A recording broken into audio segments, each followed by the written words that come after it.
that regional security meant not national security through military so much as the security of the individual.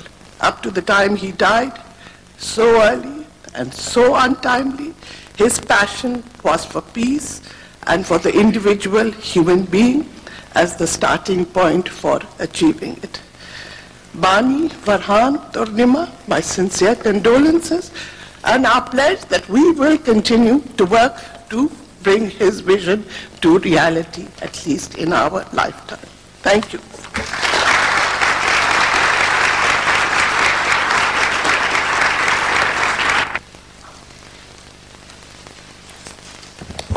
Hello, good afternoon. First of all, I was just wanting to let you know, my sister Tanima would have loved to have made it here, but she could not actually because of actually quite a good event, which was that several days ago she gave birth to a baby girl, Sabrina, who is in fact my father's very first and my mother's very first granddaughter. And I can't help but think that between that birth, the Nobel Award going to his good friend Professor Sen, and now this event, that this has been a real week of triumph, of victory for my father, and I'd like to thank all of you who are here for participating and sharing in it. And I was just wanting to read out a few poems. My father, one of his favorite hobbies, one of his favorite pastimes was to translate the poetry of Faz Ahmad Faz, who is probably the greatest poet of modern-day Pakistan, and someone my father admired greatly. And so I was just going to read from a couple of the more optimistic poems that he wrote. Many of them are actually quite pessimistic, but some are quite life-affirming. And the first one is called Speak Up. Speak up till your lips are free. Speak up till your voice is heard. Speak up, for you still own your body. Speak up, for you still own your life. Watch out, in the murky shop of the steel melter, the fire is ablaze, the iron hot. The frightening locks are opening their ugly jaws. The fearsome chains are spreading their stifling wings. Speak up for even a brief, shining moment. Speak up before your lips are sealed. Speak up, for the truth still lives. Speak up and say what must be said.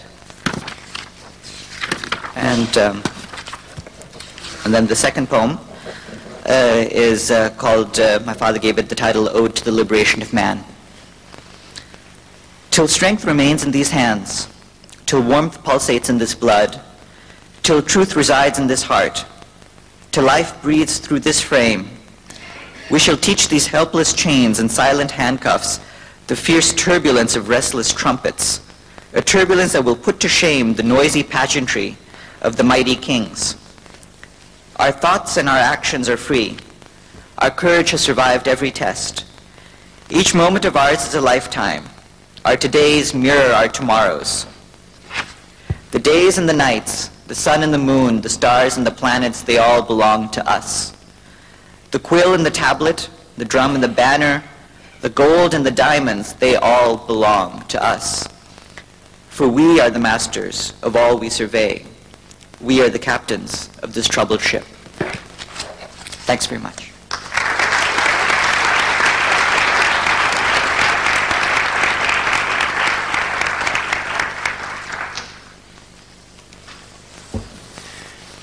Thank you, Farhan, dear Bani. We come to the third part of the program, Mahbub's legacy, and we've heard a lot of the inputs into that and the future.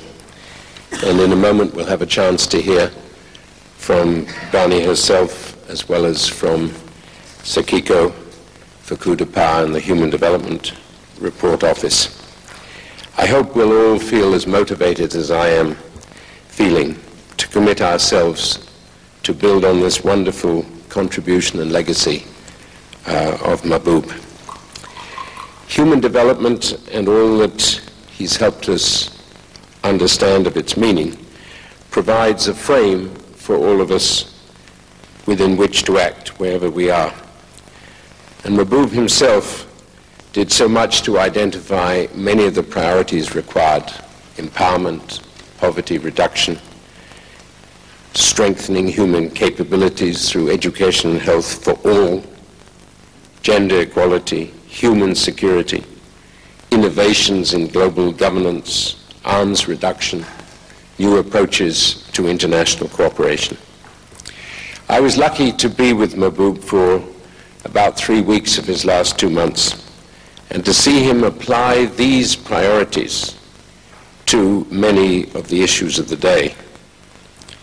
In Thailand, in the midst of the Asian crisis, we were there for a week, and Mahbub was urging a more expansionary program of recovery out of the crisis, and emphasizing how that the very elements of that recovery needed and could build on the principles of human development to make it a restructuring from crisis into human development.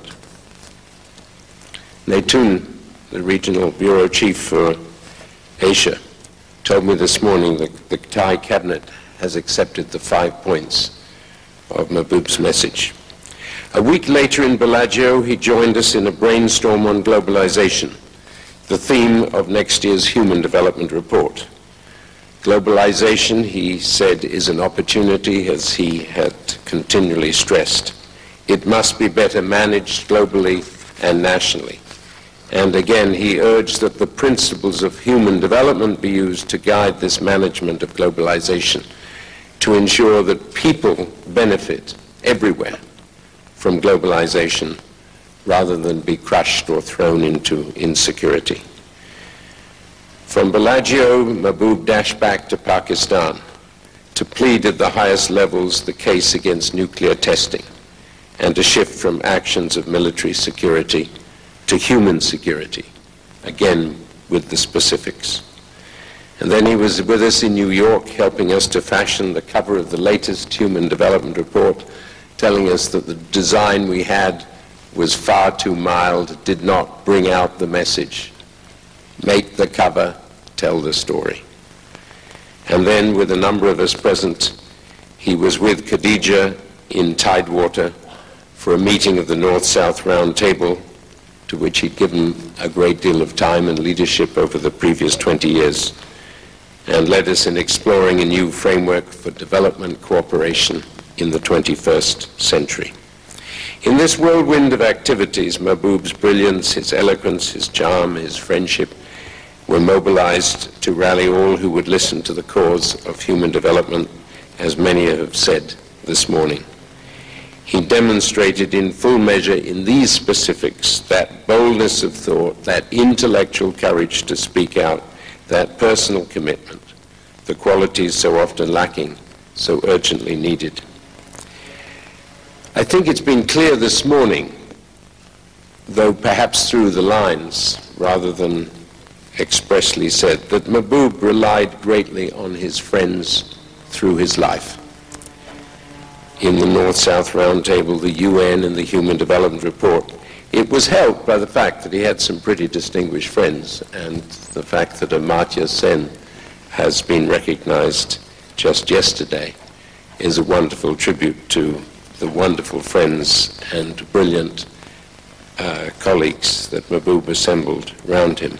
But it needs also to be said that Mahbub was always on the lookout for the young, the next generation, the promising, the committed.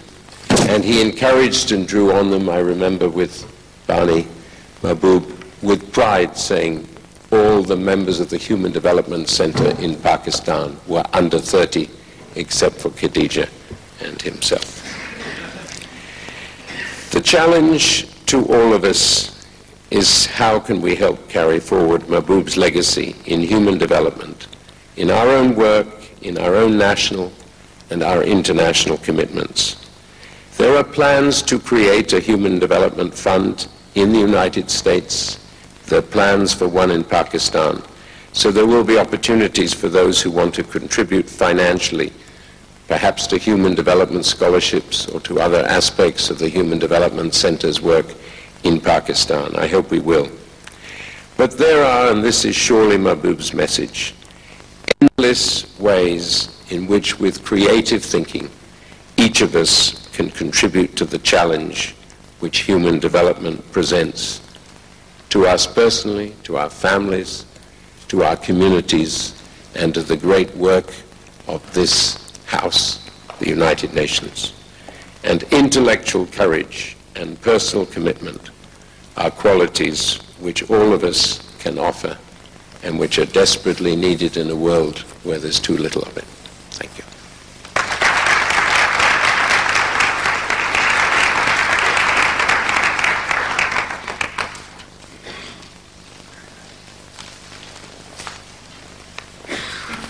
Barney, Farhan, friends of Mahbub and colleagues.